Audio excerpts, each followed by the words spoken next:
everybody, it's John here from Mostly Reptiles, and today we're going over the top 5 best gecko species of 2025.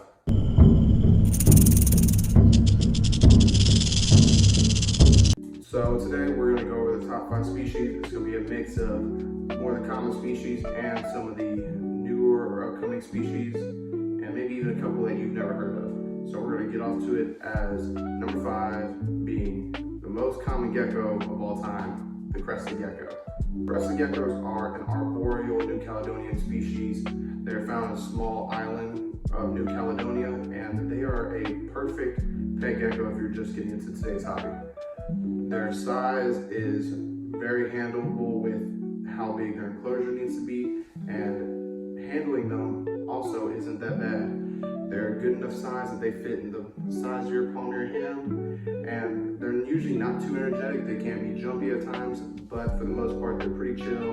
They'll kind of just go as you go, and they can make good pets, especially with their diet being somewhat eating bugs. They're omnivorous, so they'll eat bugs such as crickets, dubias about 2-3 times a week. Well, most of their diet though will consist of Pangea or Rapace or some type of crested gecko diet, which is a replacement. It's similar to what they eat in the wild, which is mushed up fruit, but it's going to be powder that you mix with water and it will create a yogurt consistency. Crested geckos are also probably the most bred gecko ever. So they're not hard to acquire, and you can find them pretty easily with many different morphs and many different patterns and traits. They're all over the world, from America, Europe, Canada, Korea has a lot of good lines. You go on Morph Market or Fetal, you can find some amazing geckos and amazing morphs from many different breeders. I don't know why I said that. Number 4, best gecko is going to be viper geckos or carrot tail geckos. Viper geckos are a micro species. They're more of an arid species. They stay relatively small, just a couple inches in length. And the cool thing about them is they can be housed communally. So you can do all males together, all females together, but if you want to intertwine the genders, then you can only do one male to multiple females, because the males will compete for mating seasons. But these geckos, they are insectivores. They eat mainly small crickets or fruit flies, and they're relatively easy to keep. They can be kept on sand or a more arid substrate, and they do a lot of, they're terrestrial animals, so they do a lot of just, plain walking. They will dig to find burials and burrows so they can hide, and their tank size doesn't need to be too big. It can be around a 10-20 gallon maybe if you have a big enough group, but for the most part they're pretty easy. The main concern is keeping it a little bit hotter. They like it around the 90-95, while the humidity is kind of low. It's the total opposite of a crested gecko, but they are an amazing species, and not a whole lot of people breed them yet. You can find them in a few different patterns and colors. More so if it's going to be a light black or a more jet black is really where you're going to lie with their morphs. So number 3 is going to be chameleon geckos. So chameleon geckos are a new and upcoming species. They are an amazing dwarf species and have a couple different, or they have 2 subspecies, but both Yuri species are still relatively the same. They are not as handleable such as the crested gecko just due to the size, but they are really chill, and you can have them in pairs in something such as like a 12-18. They do pretty good in. They also have the same diet similar to a crested gecko. While they will eat mainly smaller crickets and fruit flies, they also eat the crested gecko diet, and they can be very active. They are really cool to watch and have a very unique scalation pattern and some cool colors.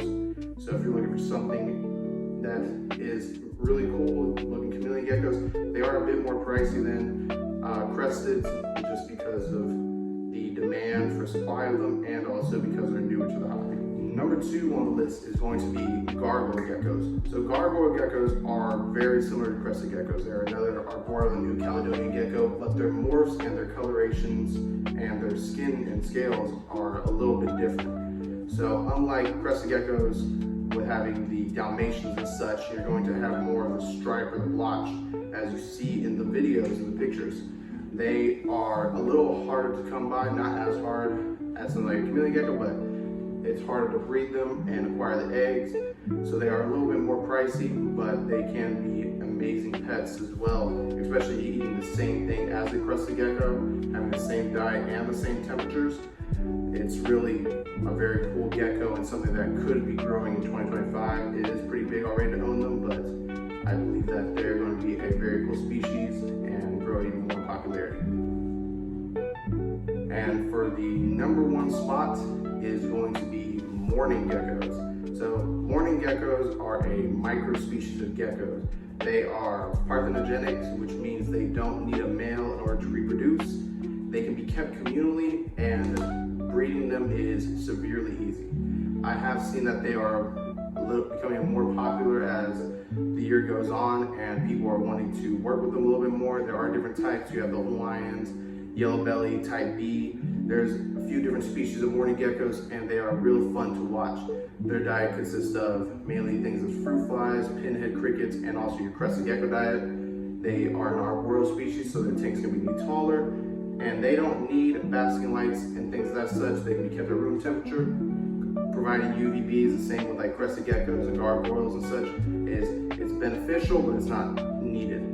So these mourning geckos are fast, they're quick, they aren't handleable, but they're an amazing view-all species if you're just wanting to have something, put it in a pretty enclosure, and just let them be. So that's my top 5 gecko species of 2025. There are many different other gecko species out there to work with and keep. We work with a few ourselves, especially our micro geckos. So if you're interested in learning more, then definitely subscribe, like the video, and if you have any questions, reach out to us on social media. We post a lot about our certain gecko species and how to work with them, and we are having some care guides come out on a few that we keep and sell. So thank you again for watching, and we'll catch you next time.